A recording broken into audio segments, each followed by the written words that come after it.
선수 은퇴 이후에 쭉 교육 계통 쪽 일을 했었습니다. 그래서 지도자들을 양성하는 교육도 했었고, 대학에서 스포츠 마케팅 교육도 했었고, 또 각종 청년들의 이런 리더십이라든가 동기부여 특강도 많이 했었고, 늘 이렇게 교육 쪽에서 이렇게 일을 하다가 그 청년 재능기부 봉사 단체를 만들어서요. 수원사랑 청년연합회라는 단체였는데, 그 단체는 이제 지역의 청년들이 이렇게 여러 가지 재능들을 갖고 있는 청년들이 모여서 이제 저소득 계층이라든가 다문화, 또 이렇게 어르신들, 지역에 소외되어 있는 그런 사회적 약자 계층에게 재능기부 봉사 단체를 해주는 프로그램들을 많이 했었어요. 그래서 2008년도부터 그렇게 이제 3, 4, 5 모여서 운영을 하다가 2009년도에 우리 이렇게 강의만 할 게 아니라 멘토링 특강도 한번 만들어 보자. 그래서 또 청년들이 많이 듣고 지역사회에 이렇게 기반을 갖고 있는 이런 다양한 어떤 그 멘토가 되줄 수 있는 분들의 강의를 우리 청년들하고 같이 나눠보자 해서 그때 당시 초청했던 분이 그때 당시 염태영 시장 후보님이었습니다. 그래서 여러 가지 이 지역사회에 대한 고민, 미래에 대한 고민들을 나누면서 한번 선거 캠프에서 청년들이 직접 정책을 만들고 또 청년들이 바라보는 어떤 제언을 해달라. 그래서 단순히 선거에서 청년들이 이렇게 소모부처럼 쓰여지고 버려지는 것이 아니라 당당하게 조직의 구성원으로서 한번 참여해보지 않겠느냐, 이런 것들이 있어서 그렇게 10년도 염태영 수원시장 선거 캠프의 청년정책 팀장으로 참여하게 됐고요. 또 거기서 또 여러 가지 그런 경험들을 했고, 또 당선 이후에 각종 위원회라든가 이런 시민기구라든가 아니면 자치회기구들의 활동을 많이 했습니다. 대표적인 예로 좋은시정위원회에서도 교육분과위원이었었고요. 그래서 교육 쪽이나 시민사회 활동을 쭉 하다가 이게 그럼에도 불구하고 정치라는 영역이 모든 걸 다 해결할 수는 없어도 이 예산의 분배라든가 어떤 이런 선택의 우선순위만 조정을 해도 많은 사회적 문제들을 해결할 수 있겠구나라는 확신이 들었어요. 그래서 이렇게 들어보면 정치에 대한 불신을 갖고 정치를 시작하시는 분들이 많아요. 더러워서 나라도 한번 바꿔보자. 이거 안 되겠다. 그런 게 아니라 그럼에도 불구하고 정치겠구나. 그래서 10년도, 14년도에 모든 선거 캠프에 참여했고 8년 동안 시민들과 함께 하면서 정치가 해야 되는 역할에 대한 경험을 비교적 어린 나이에 일찍 했습니다. 그래서 수원시의원도 되게 보람되지만 경기도 의원으로 출마해서 어떤 정책적 이런 모델들을 할 수 있는 곳이겠구나, 경기도 의회가. 그래서 이렇게 정치를 시작하게 됐고 출마도 결심하게 됐습니다. 군사기지 및 그 군사 소음 피해를 입고 있는 학교 지원에 대한 조례안도 통과됐고, 또 그에 대해서 부분적으로는 교육지원청에서 가산점도 실시되고 있는데, 이번 추경에 아마 예산이 올라올 겁니다. 처음으로 학교를 거점으로 실태 조사를 하게 됩니다. 그 예산을 올렸어요. 소음기 측정기를 학교에다 답니다. 실질적인 어떤 몇 에클로 피해를 받고 있고, 그게 아이들의 이런 학습권이나 학업 성취도, 정서적으로 어떤 피해를 주고 있는지가 규명이 돼요. 이건 굉장히 큰 이슈일 겁니다. 그럼 그에 따른 협의체도 만들게 되고 심의위원회도 만들게 되는데, 사실 교육위원회에 있으면서 그런 것들을 좀 더 안착을 시켜놓고 싶은 욕심이 한 꼭지 있고요. 또 하나 직업교육입니다. 그러니까 가장 5차 산업혁명, 그 다음 코로나 이후에 바뀌어진 이런 경제 국면, AI 산업, 이런 것들의 역할을 해줄 친구들이 직업계고 학생들인데, 이걸 너무 그 중요성에 비해서 너무 예산이나 어떤 인프라가 너무 협소해요. 2년 동안 제가 의정활동하면서 굉장히 많이 사실 증액도 되고 관심이 있었는데, 이것도 이제 자리를 잡아가는 단계거든요. 그래서 그런 것들이 있고, 또 하나는 비정규직 그 노동자들에 대한 처우 개선이 있어요. 돌봄사, 영어회화 전문 강사, 그 다음 체육 지도자, 그다음 다양한 부분의 이런 그런 비정규직들이 정당한 노동의 권리를 받을 수 있도록 해야 되는 부분들이 사실 수건 사업이라고 저는 생각을 하기 때문에, 만약 교육행정에 남는다면 이것들은 꼭 정리를 하고 임기를 마치고 싶습니다. 가장 저한테 기억에 남는 조례는 전범 기업에 관련한 조례안이었습니다. 사실 2000년도 19년도 3월에 이 조례를 처음 발의했을 때 이 왜곡된 언론의 질타를 받았어요. 반일 감정 부추기다, 쓰레기 역사 민족주의다. 왜 이것을 그 아이들에게 그릇된 민족 역사관을 가르치려고 그러느냐, 왜 정치적으로 활용하느냐. 근데 제가 참 그랬던 게, 이 우리나라의 100년 대계를 기르는 이 교육 현장에서 올바른 역사를 알려주자는 것이 반일 감정이 아니었습니다. 흔히 말하는 뭐 전범 딱지 조례안, 뭐 전범 스티커 조례안으로 폄하해 있는데 그것도 아니었거든요. 근데 그것이 굉장히 여론의 질타를 왜곡되게 받으면서 이렇게 수기 과정을 거치자라고 보류됐다가 7월 달에 경제 침략 국면이 일어나요. 아베가. 저는 그걸 예견했거든요. 우리가 이 역사를 바로 세우지 않으면 아베 극우 정권에 의해서 또다시 이것이 아픈 칼날로 돌아올 거다. 그러니까 우리 애들에게 역사를 마주보게 하고 한일 양국이 우호적으로 나아가자라는 조례였는데 그것을 아베가 왜곡해서 경제 보복을 하니까 도민들이 어떻게 했냐면 그 노 재팬, 노 아베 캠페인, 노 아베 캠페인에서 노 재팬은 아니고 노 아베 캠페인을 하면서 그 조례를 국민들이 오히려 먼저 실행했죠. 그냥 삶 속에서. 그러면서 여론의 요구가 빗발칩니다. 다시. 이걸 의회가 통과시켜야 된다.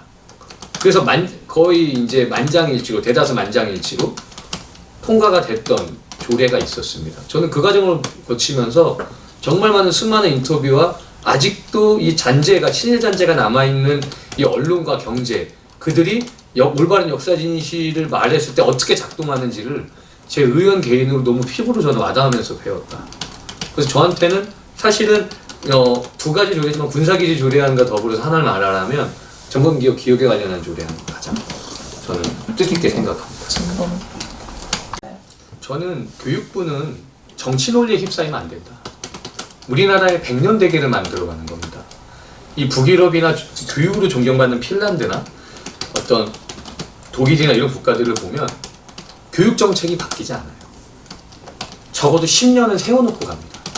계획에 따라서 피드백도 운영이 되고 저는 더군다나 이 역사가는요 더 이상 진보와 보수의 영역의 문제가 아니다. 우린 늘 독도 문제, 그 다음 위안부 문제, 그 다음 강제징용공 문제를 말할 때 근데 이런 말들에 아까 말씀한 쓰레기 민족주의다. 왜 더 이상 몇십 년 전에 한일 그 협정으로 끝난 문제들을 왜 자꾸 들춰서 양국의 우호를 저해시키고 왜 자꾸 진보에서 이런 걸 들고 나오느냐라고 하는데 저는 그 문제하고는 별개의 문제입니다. 역사를 잊은 민족에게 미래는 없어요. 저는 일본에게 항상 독일의 사례를 따라가야 된다고 얘기해요. 전범국이죠. 유대인은 그렇게 학살한 나라인데 지금 가장 전 세계로부터 사랑받는 국가가 된 것은 총리가 진심 어린 사과를 했기 때문입니다. 그리고 거기에 참여했던 전범 기업들, 우리가 흔히 말하는 아우디나 벤츠 이런 세계인의 사랑을 받는데도 충분한 사회공헌들을 하고요. 또 국가가 메모리얼 파크를 정해서 아마 이게 화해 치료 그리고 미래인지 협력인지 정확한 건 모르겠는데 그 우리나라 돈으로 굉장히 많은 돈을 투자해서 아마 재단을 설립해요. 그래서 사회공헌을 하거든요. 저는 이제 이렇게 역사가 마주볼 때 양국은 자유롭게 갈 수 있다. 떳떳하게 갈 수 있다. 그렇기 때문에 교육부에서 이 역사관만큼은 바로 세워서 아이들에게 교육시켜줘야 된다고 봅니다. 왜 아이들이 그런 역사관을 제대로 한다고 반일 감정 갖지 않습니다. 아이들의 수준과 현명함을 너무 간과하는 거고요. 충분히 우리 아이들은 그런 걸 판단할 능력이 되기 때문에 그렇게 저는 올바른 역사관만큼은 바뀌지 않고 가르쳐야 된다. 저는 이렇게 생각해요. 역사관의 인식을 못하는 게 아니라 지금 우리나라 교육 정책은 입시 위주로 가고 있다는 얘기죠. 상대적으로 중요도를 따졌을 때 그렇게 경각심을 갖고 다뤄지지 않습니다. 실제 교육 현장에서요. 그 아이들의 삶에도 그렇게 역사를 중요하게 여겨야 된다는 기조가 아직 없었어요. 우리나라가 초고소득 압축 성장 사회를 거치면서 경제 대국이 되고 여러 가지 팽창을 해왔는데 그 대신에 우리나라의 이 소중하게 지켜왔던 역사와 근현대사를 둘러볼 여유가 없었습니다. 근데 저는 이것은 입시 위주의 정책에도 문제가 있다라고 봐요. 다른 북유럽의 사례를 보면요. 굉장히 아이들이 어렸을 때부터 그것을 우리나라 역사를 자연스럽게 생각하고 거기서 자연스럽게 토의하면서 그 역사를 보면서 그 교훈을 삼아서 미래를 세웁니다. 그런 토론과 교육 프로그램이 보편화되어 있다. 이제 우리나라도 굉장히 늘고 있는 추세인데 이게 우리나라의 뿌리 아닙니까? 그러니까 어떤 편협된 역사관이나 가치관을 함양해주자 이게 아니라 균형감 있게 우리나라의 이런 기본적인 철학, 이런 근본은 아이들이 교육과정에서부터 제대로 배우는 게 중요하다. 저는 그 부분을 강화해야 된다. 결론적으로 이렇게 그냥 때마다 어떤 경제 논리라든가 정치 논리에서 나올 때부터 이런 역사관이 한다 그러면 이념의 제한이 돼요. 그런 거 떼어내자. 아이들 교육입니다. 그런 걸 좀 정부가 경각심을 갖고 받아들일 필요가 있다. 그렇게 생각합니다. 있으신지. 저는 이제는 정치에 대한 확신을 가지고 그 도민께서 주신 권력을 세련되게 다룰 수 있는 정치인들이 많이 배출돼야 된다고 봅니다. 그렇기 때문에 정치인들에게 더 이상 그 정치인이라는 영역이 직업이 돼서는 안 돼요. 소명과 신념이 돼야 되는 거거든요. 거기에 가장 중요한 건 책임입니다. 자기가 도민에게 한 약속에 책임을 지는 사람이 없어요. 저는 그렇게 봐요. 저희는 떳떳하고 자랑스러워야 된다고 보거든요. 내가 한 공약과 내가 한 신념에 책임을 못 친다면 과감히 물러날 줄도 알아야 된다고 봐요. 그래서 저는 저희 젊은 세대 정치인일수록 오히려 자기의 당리당략이나 재선에 목매서는 안 된다. 그러는 순간 도민의 목소리를 대변 못하게 돼요. 몸을 사리게 되고요. 저는 그것을 가장 경계해야 된다고 봅니다. 그래서 재선을 생각하는 게 아니라 도민을 바라보는 의정활동 해야 되고요. 저는 물론 다 지켜야 되고 간단한 논리지만 이익 앞에 물러서고 책임 앞에 다가서야 된다고 봐요. 정치인은. 당연히 사익이 아니라 공익을 추구해야 되고요. 하지만 그러면서도 때론 내가 갖고 있는 신념만이 중요한 게 아니라 그걸 꺾으면서도 타협을 할 수 있고 결과물을 도출해낼 수 있는 책임윤리도 키워야 된다. 그래서 정치인들은 기본적으로 트레이닝이 되고 숙련된 사람들이 이제 들어와야 됩니다. 정치에 대한 확신이 없으면 정치를 하면 안 돼요.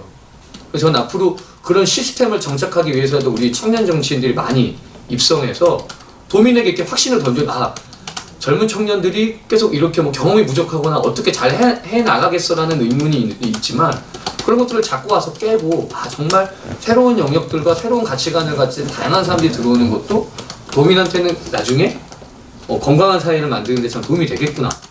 이런 확신들을 만들어줘야 되기 때문에 그래서 앞으로 저는 이런 활동을 계속 해내고요.